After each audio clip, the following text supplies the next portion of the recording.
अस्सलामुअलैकुम my YouTube family, my viewers, my listeners. तो जैसे कि आपको पता है, आज हमारा ये पार्ट है इस नॉवल का, ए दिल का, पार्ट 5। और हम जितना भी पिछला नॉवल जिसने भी पढ़ा है, सुना है, तो आपको ये तो पता चल गया होगा कि जो हमारी प्यारी सी हीरोइन है मुनीज़ा, उसके लिए रिश्ता आया है एक बहुत ही अमीर बिजनेस टाइकून फैसल का, जो कि उम्र में भी से डबल ट्रिपल है। दूसरी तरफ जो हमारा हीरो है आहद, तो आहद भी एक बहुत ही बड़े बिजनेस टाइकून का बेटा है और और इकलौता वारिस भी है। तो वो भी, उसके वालिद भी उसको वापस बुलाना चाहते हैं, लेकिन वो उनके साथ नहीं रहता और ना ही वो जाना चाहता है। तो दोनों की ज़िंदगी में बहुत बड़े बड़े ट्विस्ट आ रहे हैं। देखते हैं कि आज की हमारी आगे की किस्त में क्या होता है। और हमारी पिछली किस्त में फैसल मुनीज़ा को आहद मुनीज़ा को प्रपोज कर चुका है। तो अब देखते हैं कि क्या होता है। दोनों दूसरे को पसंद तो करते हैं, लेकिन देखते हैं कि मुनीज़ा की शादी कहाँ होती है। क्या उसकी शादी फैसल से होगी या क्या उसकी शादी आहद से होगी। तो आइए अपना आज का पार्ट शुरू करते हैं। बाबा, आप तो आजकल इतने बिजी हो गए हैं, मुझे तो टाइम ही नहीं देते। वो मुंह बनाकर हाशिम साहब से बोली और साथ ही सेब का टुकड़ा मुंह में डाला। मेरी चांद, आपको पता है ना, मैं इस प्रोजेक्ट को जल्दी कंप्लीट करना चाहता हूँ, कोशिश कर रहा हूँ, और मेरी लाइफ का फर्स्ट एक्सपीरियंस है जो मैं इतनी बड़ी डील कर रहा हूँ। पैसा तो लग चुका है, अब वक्त लगाना बहुत ज़रूरी है, वरना प्रॉब्लम हो सकती है। प्यार से मुनीज़ा के सर पर हाथ फेर कर उन्होंने चाय का कप मुंह से लगाया। मुनीज़ा ने भी खामोशी से सर हिलाने पर इत्तेफाक किया। वो जानती थी कि ये डील उसके बाबा के लिए अब खुशी नहीं, परेशानी का बाइस है, जिसे अब वो जल्द से जल्द ख़त्म करना चाहते हैं। हाशिम साहब की गारमेंट्स की फैक्ट्री है और अपनी ज़िंदगी की सबसे बड़ी डील जैसे पाने के लिए लोग दुआएं करते हैं, वो इन्हें मिली, लेकिन इनकी ये परेशानी का बाइस बन गई।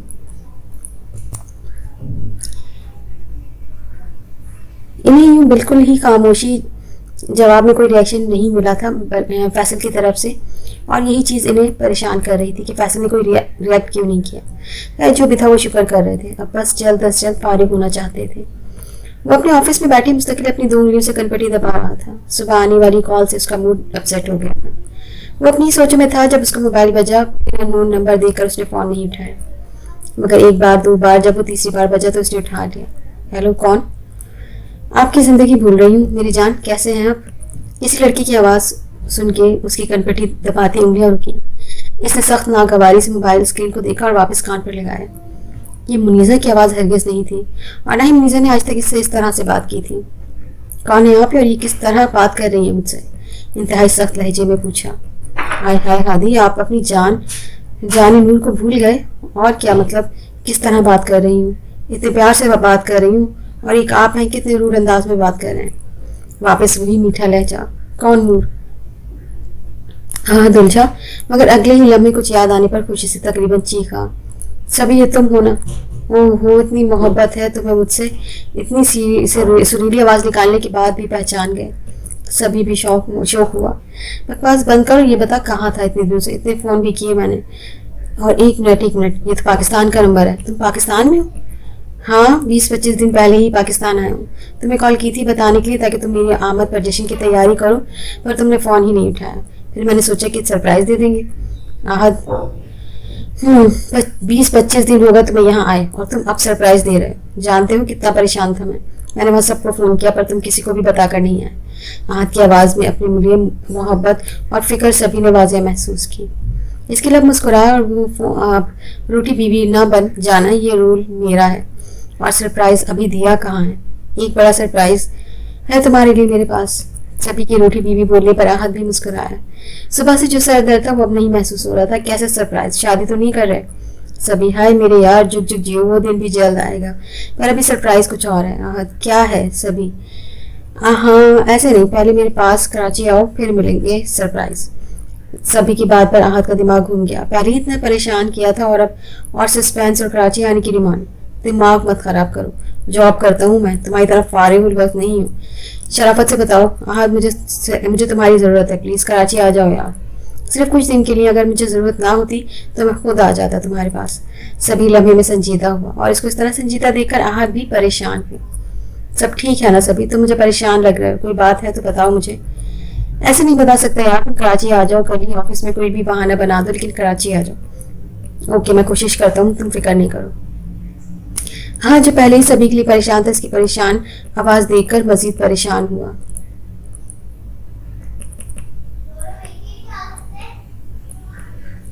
मुझे मैंने मैसेज टाइप किया, राहत को सेंड किया और फिर रिप्लाई का इंतजार करने लगी।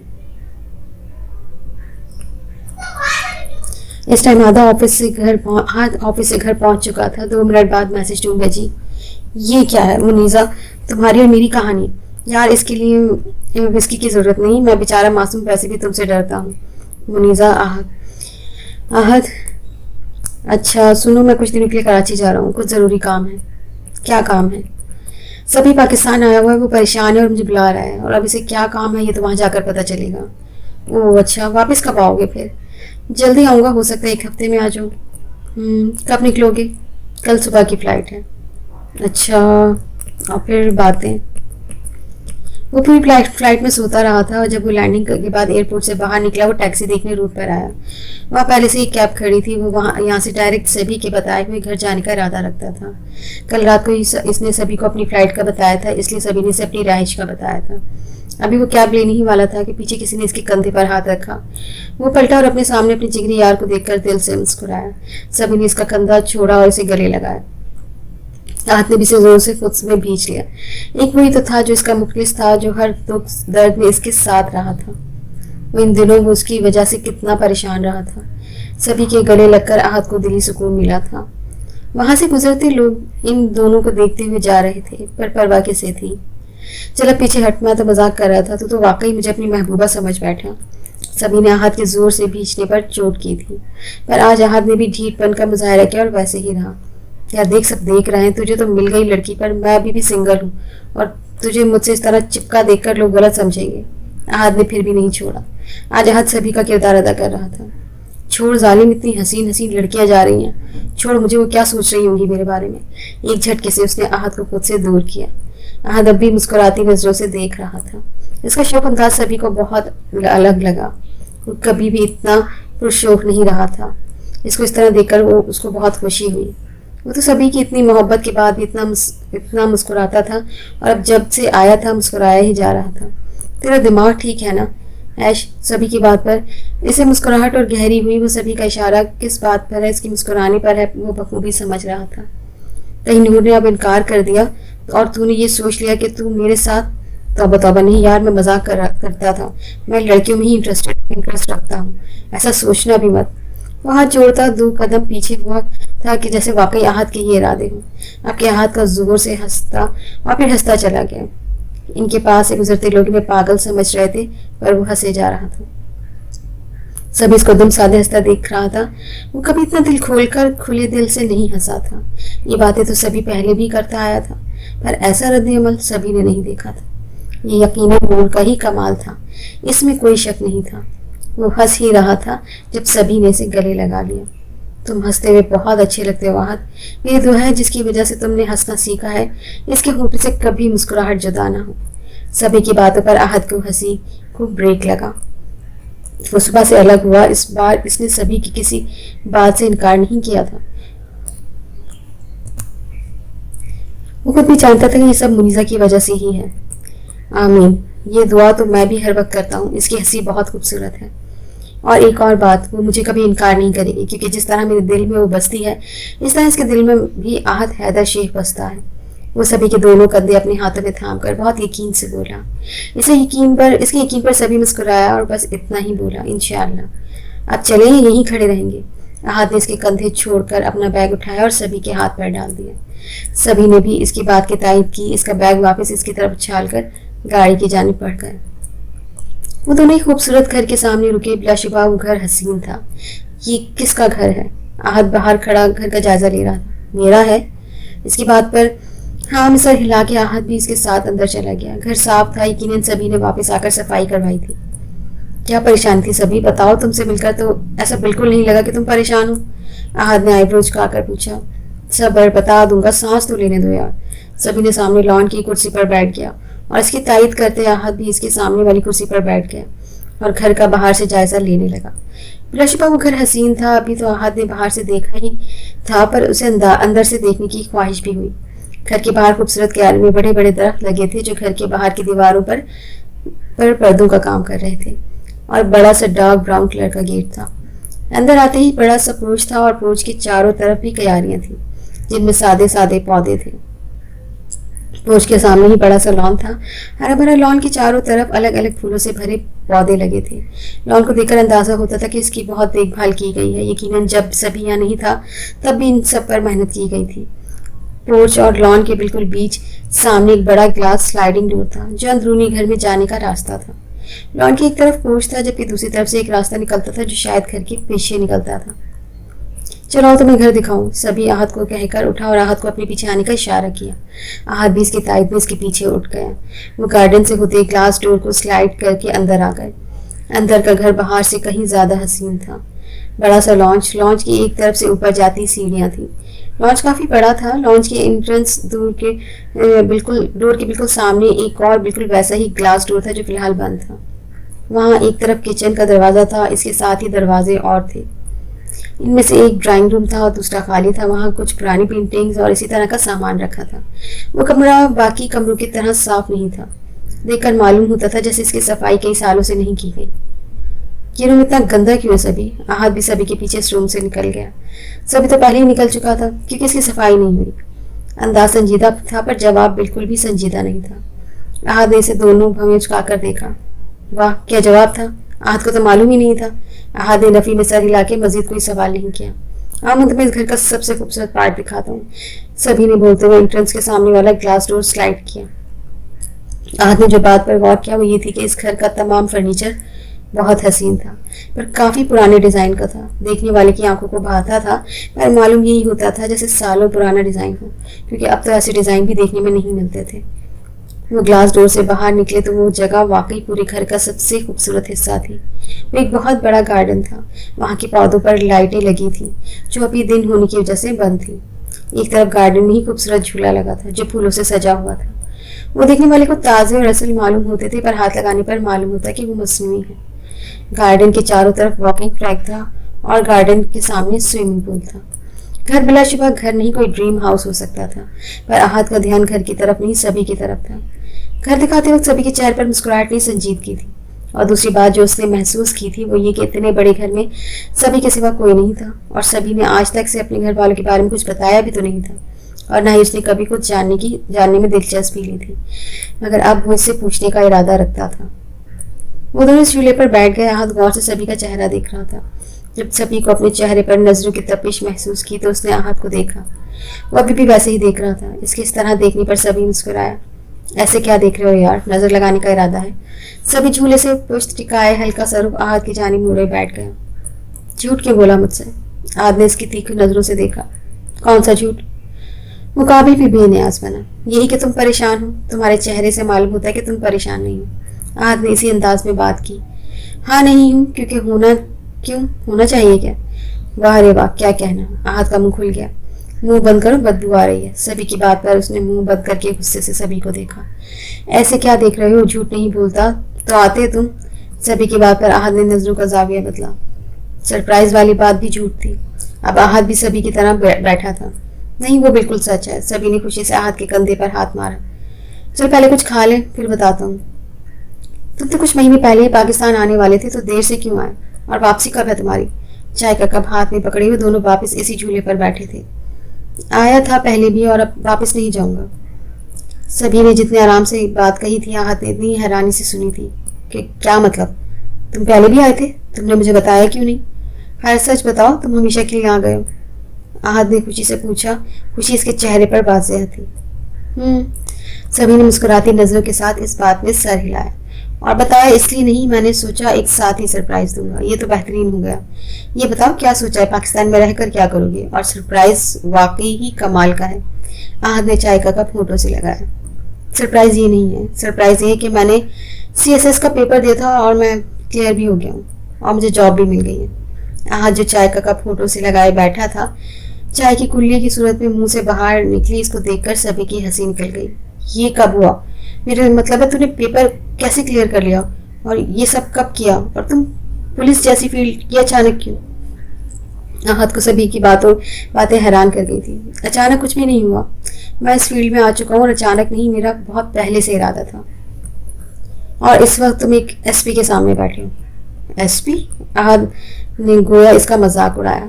तुम और एसपी? सीरियसली? नहीं, ऐसा नहीं हो सकता। माना कि पाकिस्तान में ज्यादा रहे नहीं, पर अपने मुल्क से इतनी मोहब्बत तो बनती है यार। क्यों मुल्क का मुस्तकबिल खराब करना चाह रहे हो? आहत चाय का कप नीचे साइड में रखकर हंसे जा रहा था। आहत, सभी इसको इस तरह आहत को हंसना फिलहाल जहर लग रहा था, इसलिए नजरों से तंबीह की। ओह ओके ओके, लेकिन तुमने कराची में क्यों किया? लाहौर में करते ना। सभी की खपगी देखकर अब वो थोड़ा संजीदा हुआ। हाँ, बस एक काम था यहाँ ज़रूरी, इसलिए अभी इंशाल्लाह मेरा ट्रांसफ़र 1 हफ्ते में लाहौर हो जाएगा। यही सरप्राइज़ था। बेफिक्र रहो, तुम्हारी जान नहीं छोड़ूंगा। आखिर मुझे शौक हुआ। कोई नई बात बताओ, ये तो मैं भी जानता हूँ। अच्छा एक बात बताओ, ये इतना बड़ा घर है तुम्हारा, यहाँ तुम्हारे अलावा और कोई नहीं? मेरा मतलब है कि तुम्हारे घर वाले कहाँ हैं? आहत जो काफ़ी देर से पूछने का सोच रहा था, आखिर में पूछ ही लिया। बहन भाई कोई है नहीं और माँ बाप इस दुनिया में नहीं रहे। मुख्तसर जवाब था और चेहरे के तासुरात बिल्कुल सपाट। आहत कोई भी अंदाजा लगाने में सिफर रहा। रात का पहर था, 12:15 का वक्त था। इसको आहत की याद आ रही थी, पर वो आज ही कराची गया था, थका हुआ होगा, अभी मुनासिब नहीं, ये सोचकर उसने कोई कॉल नहीं की। गुड नाइट लिखकर साइन कर दिया, अगर जाग रहा होगा तो जवाब जरूर देगा। और फिर ना चाहते हुए भी रिप्लाई का इंतजार करने लगी। पर जब थोड़ी देर तक इसका जवाब ना आया तो मोबाइल साइड टेबल पर रखकर सोने लेट गई। वो सोने की कोशिश कर रही थी कि लेकिन आहत की सोच नींद आने नहीं दे रही थी। अभी भी वो आहत को ही सोच रही थी जब बाहर से बुआ के चिल्लाने की आवाज़ आई। वो फौरन से उठी और बाहर की जानिब भागी। वो भागती हुई बुआ की आवाज़ का तयन करती लॉन्च में आई, लेकिन सामने का मंजर देखकर इसको ऐसा लगा वो सांस नहीं ले पाएगी। सामने इसके बाबा ज़मीन पर गिरे बेहोश थे और बुआ रोती हुई चिल्ला चिल्ला के मुलाजमे को बुला रही थी। टीवी ऑन था और इस पर खबरें चल रही थी, पर इन खबरों पर किसी ने भी गौर नहीं किया। बुआ के दोबारा चिल्लाने पर जैसे मुनीसा होश में आई और भागती हुई अपने बाबा के पास आई। वो बुरी तरह काँप रही थी। अपने बाबा की हालत देखकर उसने अपनी सांस बंद होती महसूस हुई। वो इन्हें जोर जोर से झंझोड़ते हुए रो रही थी। इतने में ड्राइवर जल्दी से आगे बढ़ा और इन्हें गोद में उठा के गाड़ी में बैक सीट पर डाला। मीजा भी जल्दी से भागते हुए अपने बाबा की दूसरी साइड पर बैठी और इनका सर अपनी गोद में रखकर इन्हें जगाने की कोशिश करने लगी। वो अभी जल्दी से आगे फ्रंट सीट पर बैठी और ड्राइवर ने गाड़ी हॉस्पिटल के रुख पर डाल दी। बाबा प्लीज़ आंखें खोलें, खुदा के लिए आंखें खोलें, आप मेरे साथ ऐसा नहीं कर सकते, प्लीज़ आंखें खोलें बाबा। वो मुस्तकिल इन्हें झंझोड़ रही थी, रो रही थी। बुआ से भी कुछ बोला नहीं जा रहा था। वो भी आंसू बहाती अल्लाह हाशिम की सलामती की दुआ मांग रही थी। आज इतने महीने बाद वो दोनों साथ बैठे फिल्म देख रहे थे, एक के बाद दूसरी और दूसरे के बाद तीसरी अभी चल ही रही थी कि आहत की कमर जवाब दे गई। आज के लिए इतना बहुत है यार, अब नींद आ रही है और कमर भी दर्द हो गई है। आहत बोलते साथ ही खड़ा हो गया और अपने कपड़े झाड़ने लगा जहाँ चिप्स का चूरा गिरा था जो वो फिल्म देखते हुए खा रहे थे। हाँ यार, मैं भी अब सोने जा रहा हूँ, तू मेरे रूम में सोएगा? सभी ने अभी उठकर कपड़े झाड़े और अंगड़ाई लेते हुए आहत से पूछा। नहीं, तेरे पर भरोसा नहीं। हाँ, मुझे कौन सा है तुम पर, मैं तो बस फॉर्मेलिटी पूरी कर रहा था। वो सामने सीढ़ियों के साइड वाला रूम सेट करवाया है तुम्हारे लिए। सभी ने सीढ़ी की तरफ की कमरे की तरफ इशारा किया। बाद ऑलरेडी आहत हाथ में हिलाता रूम में चला गया। इसके जाने के बाद सभी ने भी अपने कमरे में चला गया जो सीढ़ियों से ऊपर की जानिब था। आहत रूम में आया, इसने मोबाइल उठा के देखा, वहाँ 1 घंटे से पहले मुनीजा का गुड नाइट मैसेज था। मैसेज पढ़ के उसके लब मुस्कुराया, अफसोस भी हुआ कि मोबाइल कमरे में क्यों छोड़ा। उसने जवाब में कोई रिप्लाई नहीं दिया क्योंकि वो अब तक सो चुकी होगी और इसके मैसेज से डिस्टर्ब होगी। ये आहत की सोच थी। वो मोबाइल वापस रखकर टीच करने चला गया। वो हॉस्पिटल की राहदारी में रोते हुए मुस्तकिल इधर उधर चक्कर काट रही थी। इसको जो जो दुआएं और तस्बीहें आती थी वो मुस्तकिल पढ़ रही थी। चक्कर काटते हुए बार बार अस्पताल के बंद कमरे को देख रही थी जिसके अंदर इसके बाबा थे। आंसू एक लम्हे को भी रुकने से इनकारी थे। वो वहाँ रूम के सामने कुर्सी पर बैठी मुस्तकिल दुआ कर रही थी। इनकी कोई औलाद नहीं थी। उन्होंने हाशिम और सदफ को ही अपनी औलाद जितना चाहा था और इसमें भी कोई शक नहीं था कि सदफ ने भी इन्हें बहुत अजीज और इज्जत और मोहब्बत दी थी। और इसके जाने के बाद भी हाशिम ने इनका ऐसे ही ख्याल रखा था जैसे एक बेटा अपने बाप का रखता है। अभी दोनों की दुआओं का सिलसिला जारी था जब कमरे का दरवाज़ा खुला और डॉक्टर बाहर निकले।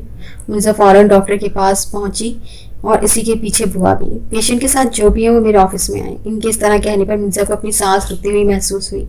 वो जल्दी से डॉक्टर के पीछे बढ़ी और डॉक्टर अपने ऑफिस में आकर अपनी कुर्सी पर बैठ गया। मिर्जा वहीं दरवाजे पर रुक गई। इसके पीछे जो बुआ आ रही थी इसे दरवाजे पर रुका देखकर बुआ भी रुक गई। अंदर आ जाएं, डॉक्टर ने मुनीसा और बुआ को दरवाजे पर खड़ा देखकर कहा और पैन उठा के और फिर सामने से एक फाइल उठा के कुछ लिखने लगा। मुनीसा और बुआ सामने कुर्सी पर बैठ गई। उनके बैठने पर डॉक्टर ने फाइल बंद करके पैन इस पर रख दिया। आज से पहले भी हाशिम साहब का मंथली चेकअप वही करते आए थे। एक लंबी सांस लेकर उन्होंने बोलना शुरू किया।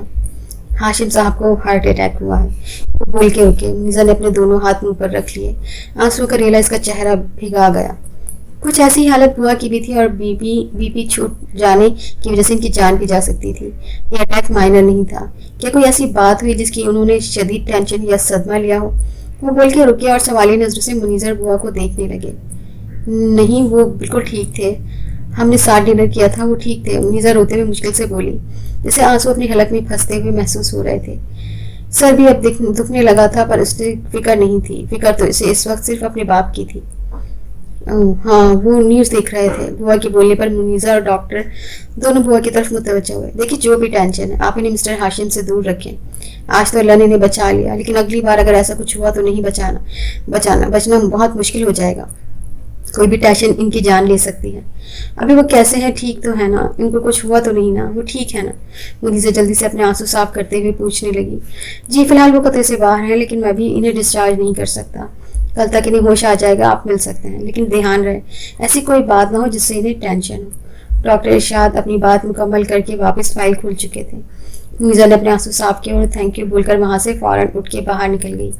वो जब बाहर आई, वो सामने कुर्सी पर बैठी अपने दोनों हाथों में मुंह छुपाए रो रही थी। पहले हाशिम की हालत और अब मुनीसा को ऐसे देखकर बुआ का कलेजा मुंह को आ गया। वो सरहद से आगे बढ़ी और मुनीसा को गले लगा लिया, साथ ही इनकी आंखों में भी बरसना शुरू कर दिया। सुबह उसकी आंख देर से खुली। अंगड़ाई लेते हुए जमाई रुकनी इसने सीधे हाथ की पुश्त मुंह से लगाई और उठ के बैठ गया। इस वक्त वो ब्लैक बनियान और ब्लैक ही ट्राउजर में था। ब्लैक रंग में इसकी रंगत उभर रही थी। आंखों में नींद की वजह से लाली घुली हुई थी, बाल माथे पर बिखरे हुए थे। इस वक्त वो एक हसीन मर्द लग रहा था। कुछ मिनट वैसे ही बेध्यानी में बैठा रहा। दिमाग बेदार हुआ तो फौरन अपना मोबाइल उठाया। जल्दी से इनबॉक्स खोला, वहाँ मुनीसा का कोई मैसेज नहीं था। व्हाट्सएप खोला, वहाँ भी कोई मैसेज नहीं था। इसने मोबाइल को देखा, ऐसा लगा जैसे मोबाइल इसे मुंह चढ़ा रहा। इसने मुंह टेढ़ा किया और एक मैसेज टाइप किया, गुड मॉर्निंग डियर छिपकली। मैसेज टाइप करके वो खुद ही हंस दिया। इसे मालूम था वो उसको फौरन जवाब देगी और लड़ेगी भी, और वो यही चाहता था। मोबाइल वापस रखकर वो फ्रेश होने चला गया। पूरी रात इसके अस्पताल में कटी थी। बुआ को इसने घर जाने का बहुत कहा, पर बुआ हाशिम और इसे छोड़कर जाने से मना कर दिया। लेकिन इनकी उम्र का ख्याल करते इनके आराम के घर से अस्पताल में बने एक नमाज के कमरे में भेज दिया, और वो खुद वहीं हाशिम के रूम के सामने बैठी थी। आंखें रोने और जागने की ज्यादती की वजह से सुर्ख हो गई थी, लेकिन नींद इसकी आंखों में कहीं नहीं थी और आंसू भी खुश्क हो चुके थे। वो वैसे ही दीवार से टेक लगाए बैठी थी जब फजर की आवाज की अजान आई। वो भारी दिल से उठी और एक नजर वापस कमरे के दरवाजे पर डाली और नमाज पढ़ने चली गई। इसे आज अपनी माँ की शिद्दत से याद आई थी। वो नमाज पढ़ के फारिग हुई और दुआ मांगने लगी। एक बार फिर इसकी आंखें भीग गई। दुआ मांग के वो उठी तो बुआ ने इसे अपने पास बैठाया और इसे आराम करने को कहा, पर उसने इनकार कर दिया। लेकिन बुआ के बार बार बोलने पर वो वहां आराम के घर से लेट गई। इसको लेटता देखकर बुआ ने इसके माथे पर प्यार किया और बाहर चली गई। मुनीसा ने काली नजरों से छत को घूरने लगी और कब उसकी आंख लगी से मालूम ही नहीं चला। किसी की रोने की आवाज से इसकी आंख खुली, हड़बड़ा के उठ बैठी। जगह को गौर से देखने पर याद आया वो कहाँ है। कमरे में किसी औरत के रोने की आवाज आ रही थी। इसने अपने पीछे देखा तो एक औरत मुसल्ले पर बैठी रोकर दुआ मांग रही थी। यकीनन इसका भी कोई अपना अस्पताल में था। इसको नहीं मालूम था कि वो कब सोई और कितनी देर सोई। इसने अपने मुंह पर हाथ फेरा और उठकर कमरे से बाहर निकल गई। वो हाशिम के कमरे के बाहर बैठी थी जब डॉक्टर इनके साथ दो नर्स बाहर निकली। होश आ गया है अल्लाह के करम से हाशिम साहब को, और अब वो पहले से बेहतर है। आप मिल सकती हैं, लेकिन ध्यान रहे कि कोई भी ऐसी बात ना हो जिससे वो परेशान हो, और इनके सामने रोइएगा नहीं। डॉक्टर पेशवराना अंदाज में इनको हिदायत देता वहां से आगे बढ़ गया। आखिरी नसीहत उन्होंने बुआ की आंखों में चमकते आंसू देखकर की थी। बुआ कमरे में दाखिल हुई तो हाशिम को देखकर इन्हें शदीद तकलीफ हुई। वो कभी इन्हें बूढ़े नहीं लगे थे, पर कुछ महीनों में अब वो इन्हें बूढ़े लगने लगे थे। उन्होंने मुंह पर दुपट्टा रखकर अपनी सिसकी रोकी और जल्दी से दुपट्टे से ही अपने आंसू साफ किए। हाशिम साहब छत को घूर रहे थे। कमरे में आहट महसूस करके इन्होंने अपनी नजरें दरवाजे की जानिब की। वो आगे बढ़ी और शफकत से हाशिम के सर पर हाथ फेरा। हाशिम ने आराम से अपने ड्रिप लगे हाथ से अपना ऑक्सीजन मास्क नीचे किया और बुआ ने रुकना चाहा, पर हाशिम ने आंख के इशारे से रोक दिया। मुनीसा कैसी है? वो कहाँ है? आशिफ की आंख से 2 आंसू टूटकर तकिए में जज्ब हुए, जिसे देखकर बुआ का जब्त टूट गया और इनकी भी आंखें भीग गईं। वो यहीं है और ठीक है, पूरी रात यहीं थी, इसलिए अब आराम के लिए भेजा है नमाज के कमरे में। बुआ की बात को समझ के वो खामोश हो गए। हाशिम, तुम कैसे हो मेरे बच्चे? अपनी ये हालत करने से पहले एक बार मीरा और मुनीसा का सोच लेते। हमारा तुम्हारे सिवा कोई नहीं, इसकी फिक्र ही तो है बुआ, मेरे बाद इसका क्या होगा? मुनीसा जो कमरे के बाहर ही खड़ी थी, हाशिम की आवाज़ सुन के रुक गई। उनकी आवाज़ बहुत हल्की थी, लेकिन कमरे में आजू बाजू खामोशी की वजह से मुनीसा को सुनाई दे रही थी। सब खत्म हो गया बुआ, मुझे समझ नहीं आ रहा मैं क्या करूँ। क्या हुआ हाशिम, ऐसे क्यों कह रहे हो? मेरा कलेजा कट रहा है। बुआ ने पत्ते के पल्लू से अपनी आंखें पोंछी। हुआ सब खत्म हो गया, फैक्ट्री चल गई, मुझे आगे इनसे कुछ नहीं बोला गया। इनकी सांस उखड़ती देख बुआ ने ऑक्सीजन मास्क वापस मुंह पर लगाया। कमरे के बाहर खड़ी मुनीसा की ये बात सुनकर झटका नहीं लगा, क्योंकि वो कल रात अस्पताल में सुन चुकी थी। जब इसको यकीन नहीं आया तो वो नीचे वेटिंग एरिया में गई, जहाँ न्यूज़ में यही खबर चल रही थी। जब कुछ देर कोई आवाज़ नहीं आई तो मुनीसा दरवाज़ा खोल के अंदर चली गई। सामने इसके बाबा ऑक्सीजन मास्क लगाए लेटे हुए थे। इनकी ऐसी हालत देखती मुनीसा की हलक में आंसुओं का गोला अटका। बड़ी मुश्किल से इसने आंसुओं का गोला अपनी हलक में उतारा। आंखें साफ करके वो अपने बाबा के करीब आई। वो आंखें मूंदे लेटे थे। मुनीसा ने इनके ड्रिप वाले हाथ पर अपना नाजुक हाथ लगा अपनी बेटी का लफ्ज़ पहचानते उन्होंने अपनी आंखें खोली। मुनीसा के पास देखकर उन्होंने वापस अपना ऑक्सीजन मास्क उतारना चाहा, लेकिन मुनीसा ने इनको रोक दिया। अपने बाप की हालत देखकर ना चाहते हुए भी मुनीसा का जब्त टूट गया। आंसू लड़ी हुई सूरत में बहने लगे। नीचे झुककर मुनीसा ने इनके माथे पर प्यार किया और कुछ देर वो अपने होठ ऐसे ही अपने बाबा के माथे पर रखे रही। अब हाशिम की आंखों से भी आंसू गिर के तकिए में जज्ब हो रहे थे। वो फ्रेश होकर वापस आया और जब सबसे पहले उसने मैसेज चेक किए। इसको यकीन था कि अब मुनीसा मैसेजेस की लाइन लगा चुकी होगी, पर ऐसा कुछ नहीं हुआ। इसने मायूसी से मोबाइल को देखा, फिर एक मैसेज सेंड किया और मोबाइल को कुर्ते की जेब में डालकर नीचे चला गया। वो किचन में कुछ खाने की घर से गया था, पर जब वो किचन में गया तो सभी वहाँ पहले से ही मौजूद नाश्ता बना चुका था। आहत बिना सभी को मुखातिब किए अपना नाश्ता उठाए डाइनिंग रूम में आ गया और डाइनिंग टेबल पर अपना नाश्ता रखकर खुद भी कुर्सी घसीट के बैठ गया। कॉफ़ी का कप भी उसने मुँह से लगाया ही था जब पीछे से सभी की आवाज़ आई, इतनी बेमुरवती, मैंने नाश्ता बनाया और मुझे पूछे बिना ही नाश्ता कर रहे हो। सभी दोनों हाथ कमर पर जमाए मुकम्मल लड़ाका औरत लग रहा था। आदमी से एक नजर से देखा, फिर वापस कॉफी पीने लगा।